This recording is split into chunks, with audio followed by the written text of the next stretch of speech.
Archimedes Principle. Let's state this.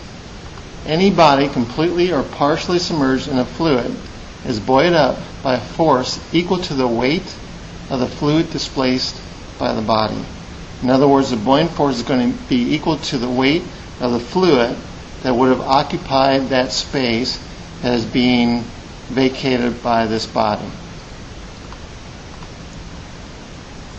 Well, as legend goes, Archimedes was presented a problem by the ruler. The ruler had just been given a crown, and it was a beautiful crown.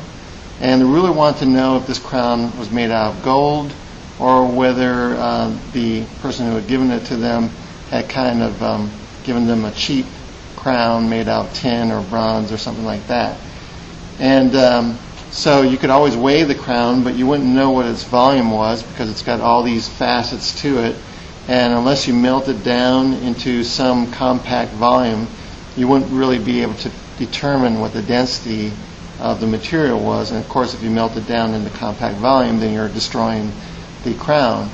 So the ruler wanted to know if there was a way to determine what the density of this crown was, and hence determine whether it was actually made out of gold or not. So Archimedes is working on this problem, and he's thinking about it, and he happens to be taking a bath, thinking about this crown problem. And he notices while he's taking the bath that his arms are being buoyed up by the water. And he's thinking about this, and he realizes that if he pushes his arms into the water a little bit more, that buoyant force is a little bit more. In other words, the more water he displaces, the more force he feels on his arms. Based on this result, he came up with this Archimedes principle, and he figured out a way where he could determine what the density of that crown was without destroying it, and hence determine whether it was made out of gold or not. He was so excited by solving this problem that he jumped out of the bath and he ran down the street exclaiming, "Eureka, Eureka," which means, "I have found it." And he was so excited, but he forgot in the interim to put his clothes on. So evidently science is more important than maybe self-esteem or what others think of you. The science is more important. Archimedes was pretty brilliant. He's well known for helping to ward off the invasions of the Romans.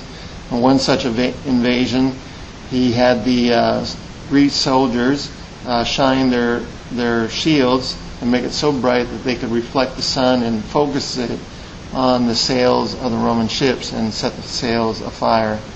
It became known, if you were the Romans and you were invading Greece, that if you saw an old gray-haired looking figure running along the shoreline and organizing things, that you were in trouble, because it was probably Archimedes coming up with some kind of way to defend your attack.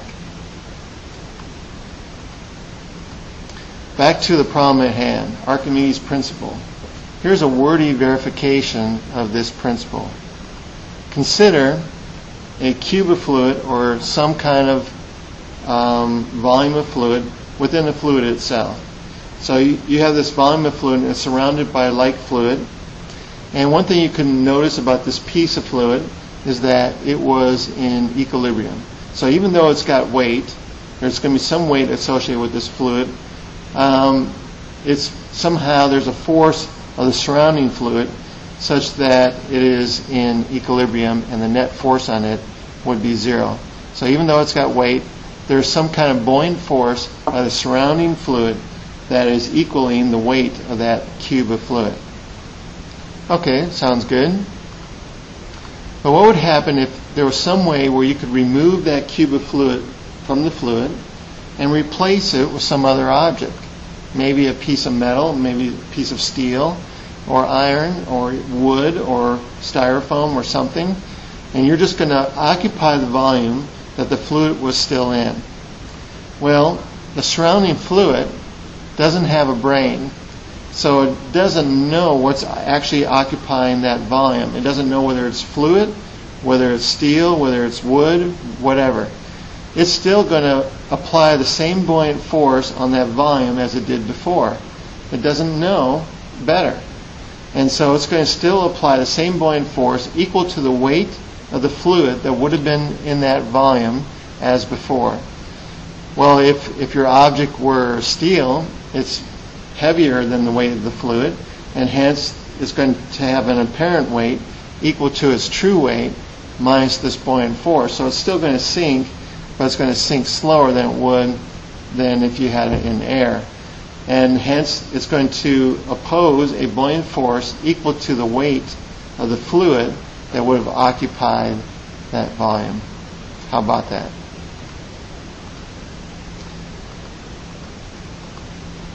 So the buoyant force acting on a cube of steel is the same as the buoyant force acting on a cube of fluid of the same dimensions. In fact, the buoyant force acting on any dimensions of the same size would be the same because it's equal to the weight of the fluid that would occupy that volume. This result applies for a submerged object of any shape, size, or density. Cool. So when Archimedes was resting his arms on the water, his arms were sinking into the water, displacing a certain amount of water, displacing a volume of water that would have a weight equal to the weight of his arms, and that's why his arms were floating. Here's a mathematical proof of the same idea. Consider a cube of fluid, and it's got a cross-sectional area A and a height h. The change in pressure between the top of that cube and the bottom of that cube is going to be equal to rho gh from the formula that we've used before. The pressure at the top plus rho gh equals the pressure at the bottom. So the change in pressure, bottom minus top, will equal rho gh. Hence, the buoyant force is going to be equal to this change in pressure times the area, the cross-sectional area of the object. Well, the change in pressure is rho gh times the area, so that buoyant force is going to be equal to rho g, h times the area, but h is the height, area is the cross-sectional area. That cross-sectional area times the height will be the volume of that cube. So the buoyant force is equal to the density of the fluid times the volume displaced times g. Well, the density of the fluid times the volume there is equal to the mass of the water or fluid that would occupy that volume. So the buoyant force is equal to the mass of the water or fluid times g, or the weight of the fluid that would have occupied that volume. So the buoyant force is equal to the mass of the fluid, which is the density times the volume, times g. And that's our formula for the buoyant force, rho Vg. Here's a woman reading the Jordanian Times, and she is sitting in the Dead Sea. The Dead Sea has a very high density because of a lot of salt in the water, and hence she doesn't have to displace that much water in order to equal her weight. The human body is very close to being the density of pure water, and so if you're sitting in water that's more dense, then you just have to displace a little bit of that water in order to equal your weight. And so the buoyant force is equal to her weight. She can sit up and read the paper.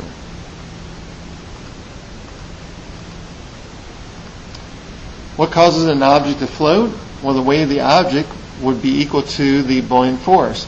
So if the object is able to displace enough fluid, enough water, equal to its weight, then it will float.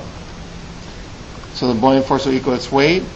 The buoyant force is equal to the density of the fluid times the volume of the fluid that's been displaced times g, and that would equal the weight of the object, which would be the density of the object, volume of the whole object, times g. Let's get rid of a g on both sides of this, and we would have that the ratio of the density of the object to the density of the fluid will equal the volume of the fluid displaced over the volume of the object. Or we could say the volume of the object that is submerged, because that's what's displacing the fluid, over the volume of the whole object. That would be one way to determine the density of a fluid, just by placing an object and seeing how much of it submerges into the fluid.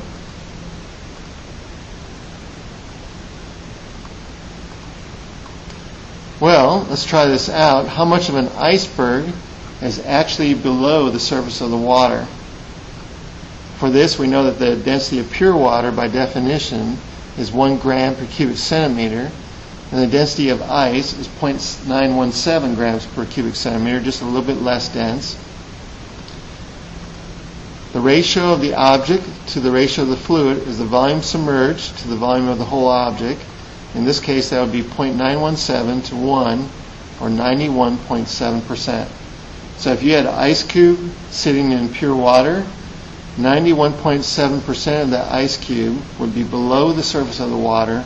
Only 8.3% would be above the surface of the water. When it melted, it would simply take on the volume that was submerged, because the water would equal water, and the level of the water wouldn't change at all. So, if you're looking at an iceberg dead ahead, and you're navigating the Titanic, and you think, well, if I just turn to the starboard side, I can avoid the iceberg and maybe avoid damage. The problem is, you're only seeing 8.3% of that iceberg. The other 91.7% is below the surface of the water.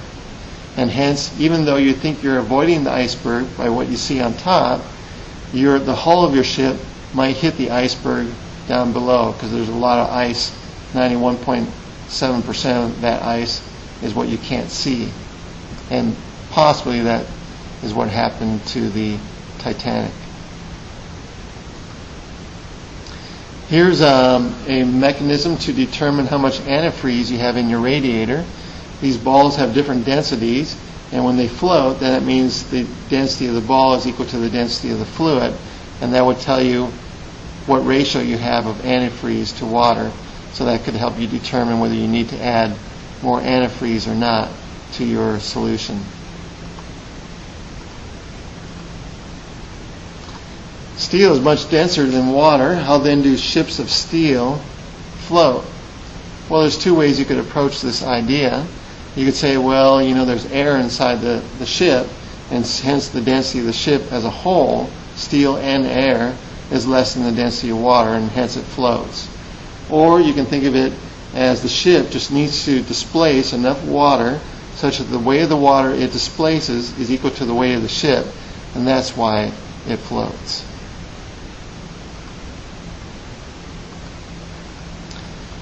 Thinking on this second idea, the Titanic could float in only 1 cubic meter water if you were to build a lock that was the same shape as the ship.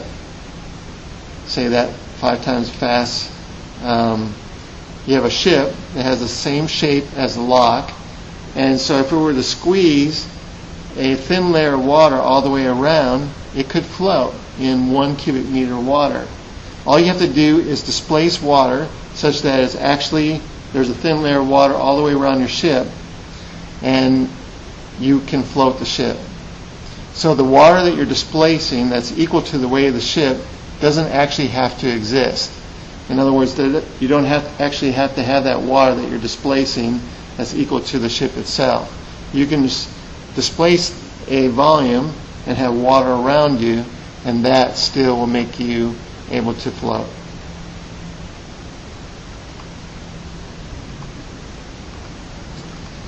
Here's a problem. A frog in a hemispherical pod finds that he just floats without sinking into a sea of blue-green ooze having a density of 1.35 grams per cubic centimeter. If the pod has a radius of 6 centimeters and negligible mass, what is the mass of the frog? Well, this is a buoyant force problem. We have the mass and weight of the frog going downward, and we have the buoyant force pushing up. Now, the buoyant force is on the volume of the fluid displaced, so that would be the volume of this hemispherical pod. So the mass times g, or the weight of the frog, will equal the buoyant force, which is the density of the fluid, volume displaced times g. We can get rid of a g on both sides. So the mass of the frog will equal the density of the fluid, of the water ooze in this case, times the volume of the pod. That's going to equal the density of the water times the volume of this hemispherical pod. Well, a sphere is 4/3 pi r cubed. A hemisphere will be half that. So we have a volume equal to 1/2 4/3 pi r cubed. This will equal 1.35 grams per cubic centimeters. And then we have 4/6 pi times 6 centimeters cubed. The centimeters cubed will cancel out. And our mass of our frog will be 611 grams. That's a simple buoyant force problem.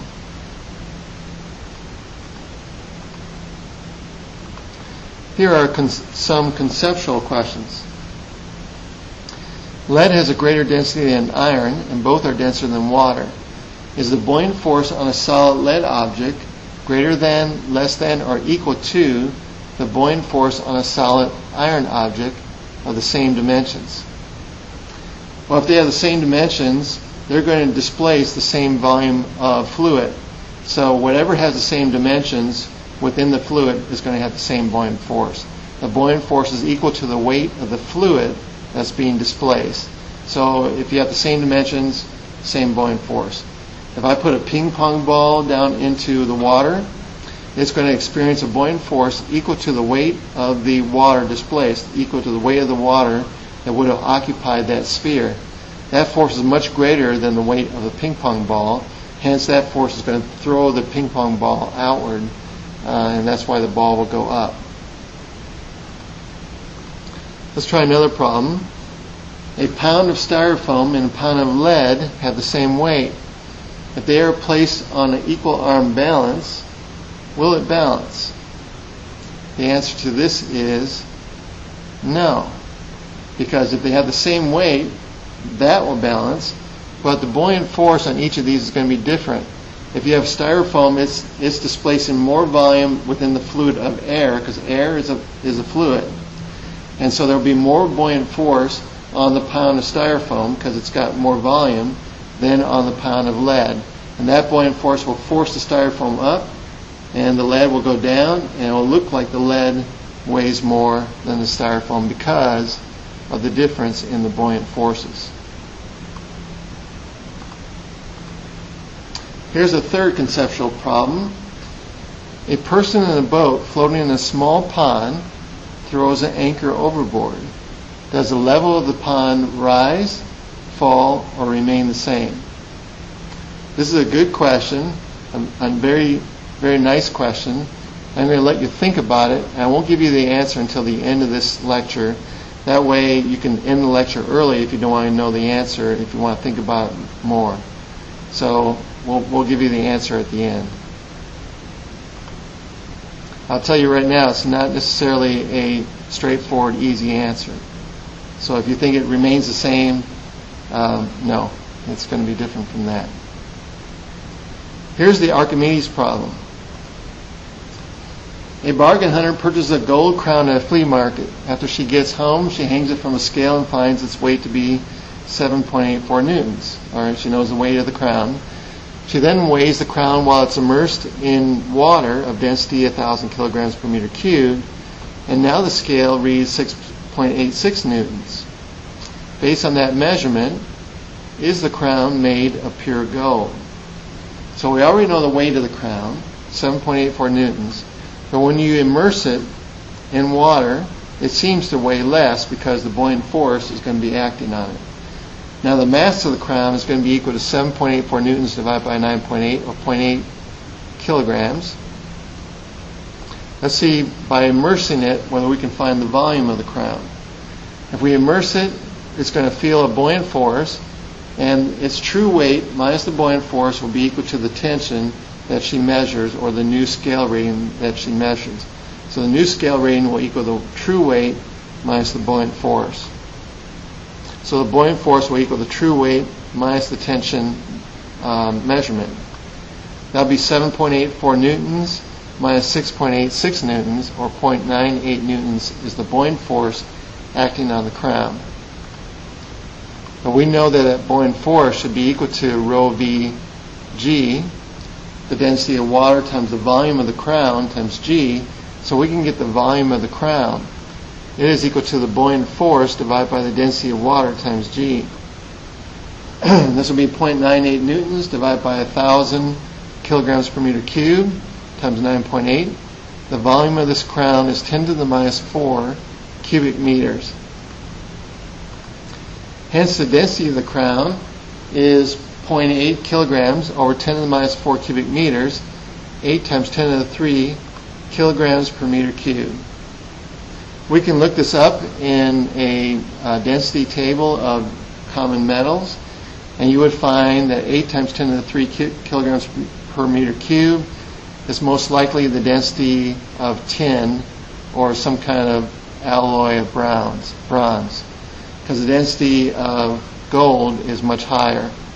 Gold is 19.6 times 10 to the 3 kilograms per meter cubed, more than twice as dense as this. Hence, it's not made out of gold, and it's not necessarily a good bargain. This is the problem that Archimedes solved with the king ruler problem. I'm not sure whether that crown was made out of gold or not. So we don't know whether the person who gave the crown to the king or the ruler saved their head or not.